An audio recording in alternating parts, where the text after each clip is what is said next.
wabarakatuh. Bertemu kembali dengan mata pelajaran IPS kelas 7 dan yang akan dipelajari yaitu tentang masuknya kebudayaan Hindu-Buddha di Indonesia. Selamat menyimak, sehat selalu dan semangat. Oke, sebelum menyimak materi, terima kasih untuk yang sudah like dan subscribe.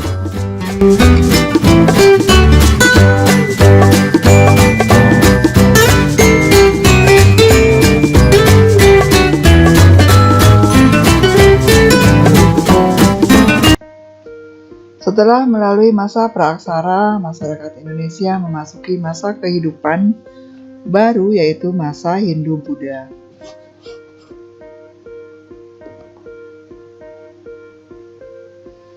Masa ini seringkali juga dengan masa klasik, yaitu awal masuknya unsur-unsur budaya India di Kepulauan Indonesia.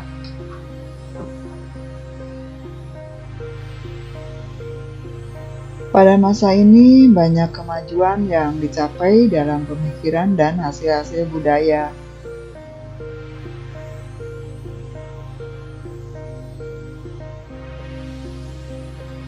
Masuknya kebudayaan Hindu-Buddha di Indonesia.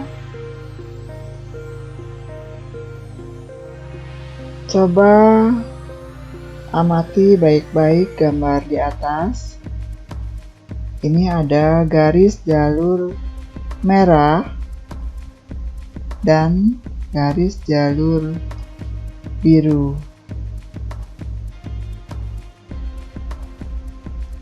Gambar ini menunjukkan jalur perdagangan laut antara India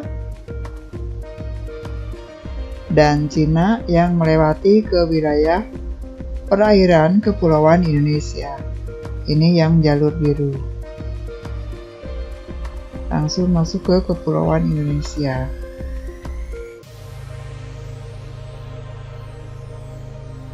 Apakah keuntungan yang diperoleh masyarakat Indonesia dari perdagangan laut ini?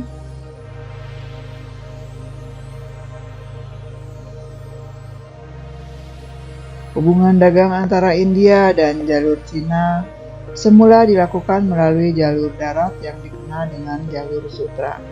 Nah, jalur sutra ini adalah yang garis warna merah. Jadi sebelum melakukan jalur perdagangan melalui lautan, di sini melalui jalur biru ini, sebelumnya dilakukan melalui jalur darat yang dinamakan dengan jalur sutra.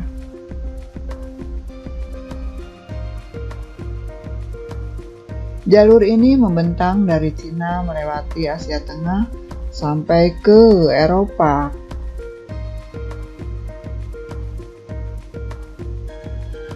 Komoditi utama yang diperdagangkan adalah kain sutra dari Cina, sehingga jalur tersebut dinamakan jalur sutra.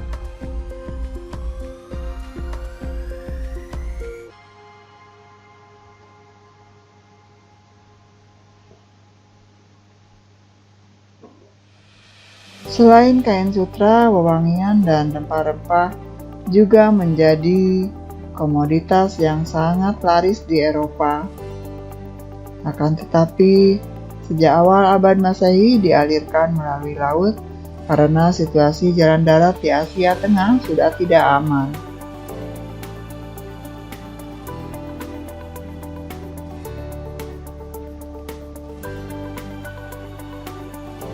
Jalan laut yang terdekat dari India ke Cina yaitu melalui Selat Malaka. Nah, ini jalurnya yang titik-titik.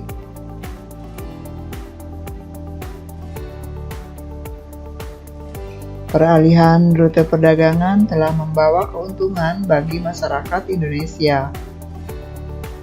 Kepulauan Indonesia yang menjadi daerah transit atau pemberhentian bagi pedagang-pedagang Cina dan pedagang-pedagang India.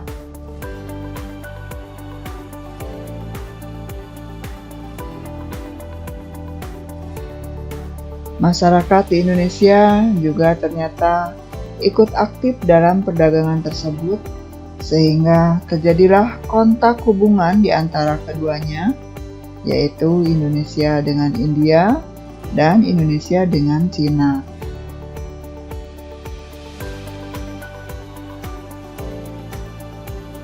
Hubungan dengan kedua bangsa itu menyebabkan pengaruh Buddha yang berasal dari India berkembang di Indonesia.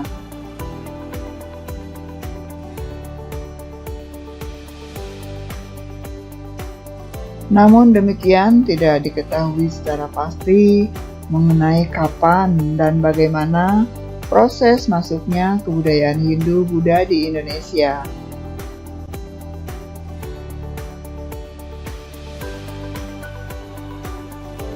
Sampai saat ini, masih ada perbedaan pendapat mengenai cara dan proses masuknya kebudayaan Hindu-Buddha ke Kepulauan Indonesia.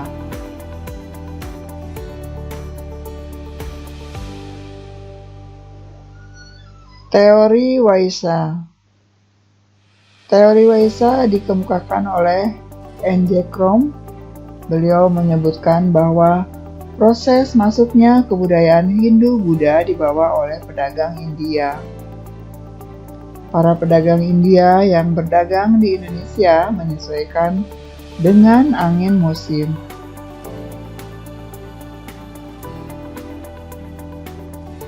Sambil menunggu perubahan arah angin, mereka dalam waktu tertentu menetap di Indonesia.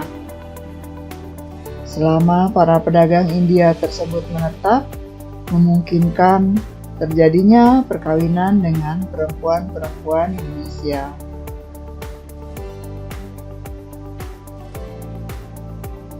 Menurut N.J. Crom, mulai dari pengaruh kebudayaan yang menyebar dan menyerap dalam kehidupan masyarakat Indonesia.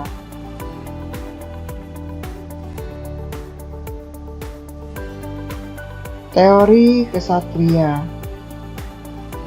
Ada 3 pendapat mengenai proses penyebaran kebudayaan Hindu-Buddha yang dilakukan oleh golongan kesatria, yaitu yang pertama yang dikemukakan oleh Sisibah menjelaskan bahwa golongan kesatria yang turut menyebarkan kebudayaan Hindu-Buddha di Indonesia, para kesatria ini ada yang terlibat konflik dalam masalah perebutan kekuasaan di Indonesia.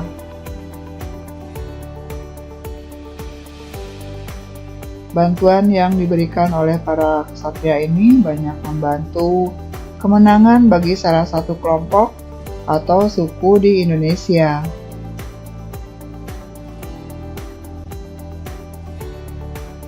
Sebagai hadiah atas kemenangan itu, ada di antara mereka yang kemudian dinikahkan dengan salah satu putri dari kepala suku atau kelompok yang dibantunya.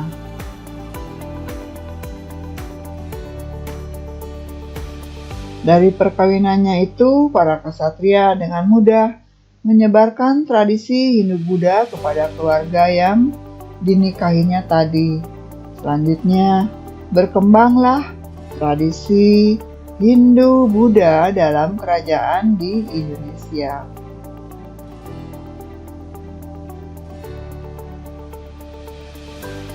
Menurut Nukorjo juga mengatakan bahwa golongan ksatria dari India yang membawa pengaruh kebudayaan Hindu-Buddha ke Indonesia. Ksatria ini selanjutnya membangun koloni-koloni yang berkembang menjadi sebuah kerajaan.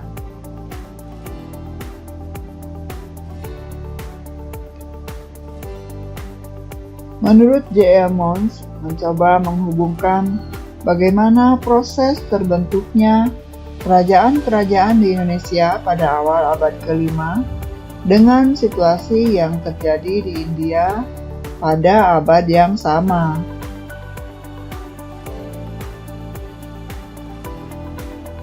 Ternyata, sekitar abad ke-5, ada di antara para keluarga kerajaan di India Selatan yang melarikan diri ke Indonesia sewaktu kerajaannya mengalami kehancuran. Mereka itu nantinya mendirikan kerajaan di Indonesia.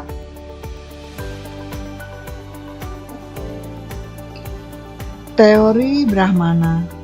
Teori ini diungkap oleh J.H. Van Der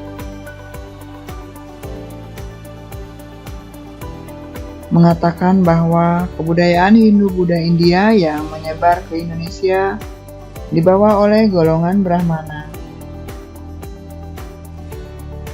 Pendapatnya itu didasarkan pada pengamatan terhadap sisa-sisa peninggalan kerajaan-kerajaan yang bercorak Hindu-Buddha di Indonesia,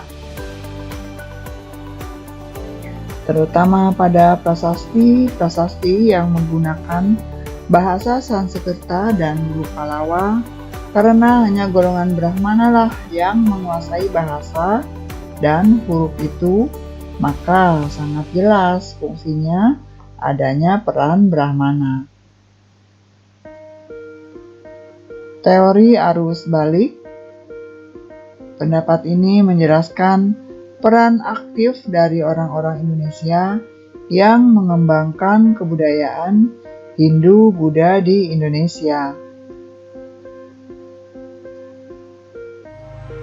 Pendapat ini mengenai keaktifan orang-orang Indonesia ini diungkap oleh F.D.K. Bos, dikenal dengan teori arus balik.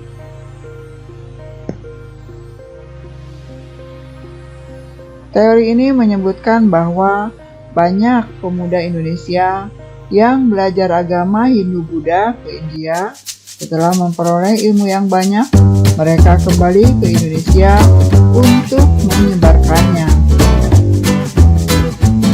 Oke, selesai sudah materi yang dipelajari. Terima kasih sudah menyimak. Salam sehat selalu. Assalamualaikum warahmatullahi wabarakatuh.